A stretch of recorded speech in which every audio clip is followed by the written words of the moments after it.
રોનકભાઈ અત્યારે હું જો વાત કરું, હું પહેલેથી આ વિષયમાં હું પહેલેથી અંદર ઊંડો ઉતરો છું, કારણ કે મિટિંગો થઈ, કલેક્ટર મિટિંગ થઈ. પહેલી વાત હું કરું કે મોરબી જિલ્લાને ઉદ્યોગની દ્રષ્ટિએ મોટો હોય, જમીનના ભાવ વધારે, 900 ને અમે 90 રૂપિયા આપતા હતા, બીજા જિલ્લામાં 380 આપતા હતા.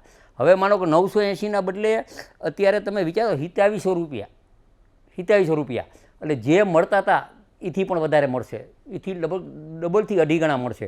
ખેડૂતને જે વાત કરું કે હમણાં અમે વાત કરી કે MRC કમિટી કરવાની, ખાલી MRC કમિટી એટલે શું, હું ચોખવટ કરું છું કે કલેક્ટરના અધ્યક્ષસ્થાને જિલ્લા વાઇઝ એમાં અમારો ખેડૂત પણ હશે, કંપનીવાળા પણ હશે, એ રીતે નક્કી. અને જે જિલ્લાની જમીનના જે ભાવ હશે, જે ભાવ એટલે કેવા ભાવ, જંત્રીના ભાવ નહીં, પહેલાં જંત્રી પ્રમાણે, જંત્રીમાં આપણે સમજી જવું સાહેબ કે જંત્રીનો દસ્તાવેજ કેટલો હોય, માત્ર 20% દસ્તાવેજ હોય છે. પણ આ જે એ જમીનના ભાવ છે, હું મારા ગામની જ વાત કરું, મોરબી જિલ્લાની વાત કરું કે જમીનના ભાવ આશરે 20 લાખથી 40 લાખ છે, તો એના ડબલ પૈસા. અને બીજું થાંભલાનું જે મીટર, એક મીટર ફરતે વધારે. એટલે મારું જે લક્ષ્ય હિસાબ છે એ ખેડૂતને બહુ સારો પેકેજ આપ્યું છે. ભલે મોડું થયું, નીતિ કરતાં મોડું થાય એમ કાંઈ સીધી સરકારમાં બેઠા એટલે સીધા દઈ નથી આપતા.